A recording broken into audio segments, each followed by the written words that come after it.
This is Civil Discourse Now. It's January 14th, 2025. Cassie, Jackson, David, Kenyon here, and we are going to talk about January 20th, and it is coming up in less than a week.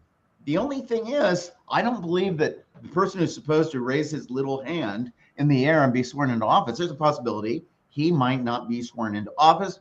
He's not qualified. He disqualified himself. David, what do you think about that? Well, I don't know. I think things are going to go ahead as most people plan. He's the next president of the United States. So I don't. Okay. Well, I mean, when I read the report, Jack Smith's report, and the line that jumped out at me when I was looking it over was Trump, he said Mr. Trump, engaged in this conduct in conflict with what the framers of the Constitution had set up, which was to prevent somebody from installing themselves permanently in the office of president. And if someone, I don't know how anyone can disagree that that's what Trump was trying to do. If they want to argue, well, he's a good president, that's one thing. Right. But if you say, no, he was going to give up office, especially after 4 years this time, that's unrealistic. And if you're going to say, okay, fine, then he will be a dictator, how can you let him take office then? That's something where you're acknowledging he's going to violate the Constitution. He's going to ignore it. Okay. I have thoughts whenever anyone's ready. Yeah, I think it's kind of academic. I mean, if Merrick Garland and the rest of the Biden administration really took all of this seriously, they would have started, the day after Biden was sworn in, and they let it go for 2 years, thinking Congress was going to do something, and it was too late, and it just dragged on and on and on. There was no motion whatsoever. The trials had essentially stopped. The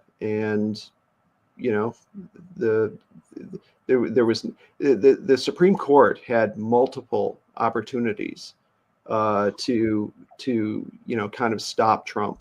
One of them was not letting, one of them was the 14th Amendment case, where Trump was allowed to continue to be on Colorado's on the ballot in Colorado. And Colorado had decided, no, you can't. And the courts in Colorado, the state courts in Colorado, said, no, you can't. And then the Supreme Court just overturned that. Mm-hmm. And it's and then with the immunity ruling as well, it's there have been multiple off ramps, and no one in power has taken those.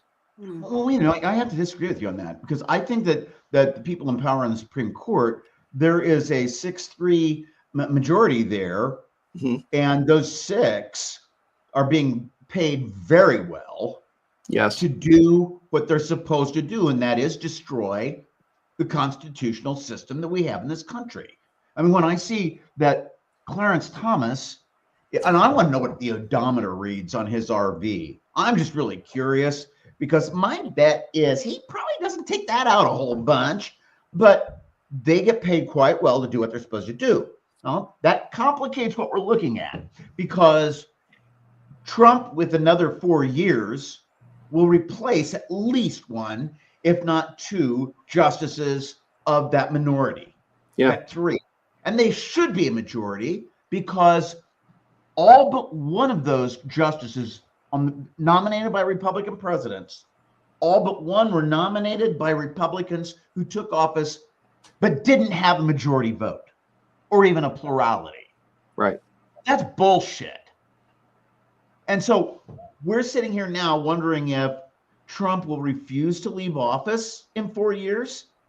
I mean, my God, it's the Constitution. Hey, everybody just shit the bed. Everyone shit the bed.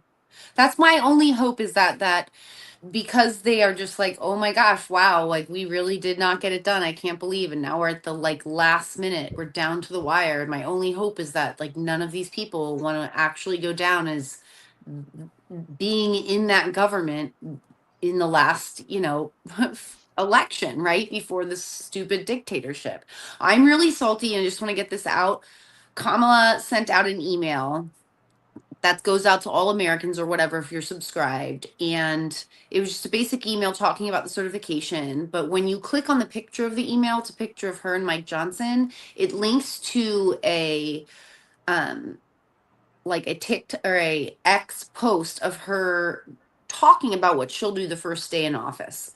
And so this is like, so people are saying, oh, there are all these little, what we're calling like eggshells being thrown out that, that there's something's going to happen. They know something's going to happen. They're just not saying anything. They're not saying anything. And again, I don't want to get too far ahead of myself with that. But what I do want to say is I think that's really foul if something is not going to happen, that Kamala has continued in multiple emails now to do little things like this, that for a country where a lot of us are really worried about suffering at what's going to happen and really just having all this overwhelming hope or being disparaged, for her to be doing that consecutively is either she knows something's going on and she's giving me pieces of hope, or she is so gross and foul for even doing that. Because what that looks like then to me, the way that I then view that cruelty, well, that, and also she's a Black woman and she's falling into the stereotype of a Black woman by being petty and trying to clap back and being angry, because that's what those are. If they're not just like, oh, we're about to do something, then they're really petty ways on a professional level for her to be trying to like dig at Trump. And I think that's gross. And she should know that that's gross as a woman, as a human, but definitely as a brown woman, because that is the stereotype of brown women. So that's all I have to say. David, anything to close? Elections have consequences. So, the public voted for Trump, and they voted to give Republicans control of both chambers of Congress. And, there were many people who just didn't bother to vote. And okay, but also no. First, I think there's a real legitimate question as to whether they did get those votes. One, two. That doesn't mean that they can shelve the Constitution and do whatever the hell they want. Yeah, just because they lost. There's an amendment process. Just because they've got a fake plurality, that doesn't mean they get to do that. Third, when you're looking at Trump, he committed treason to take office. That, to me, more than anything, means he's disqualified. And that even, glossing over the 14th Amendment, which is part of the Constitution. The far right doesn't seem to realize that they lost a civil war. Sorry, I had to say that. You guys, well, and they also lost the 2020 and 2024 elections. Yeah, and they lost 2016. And they lost 2000. Okay. Guys, you take care. Have a nice evening. Everybody, peace, love, happiness, and all that good stuff.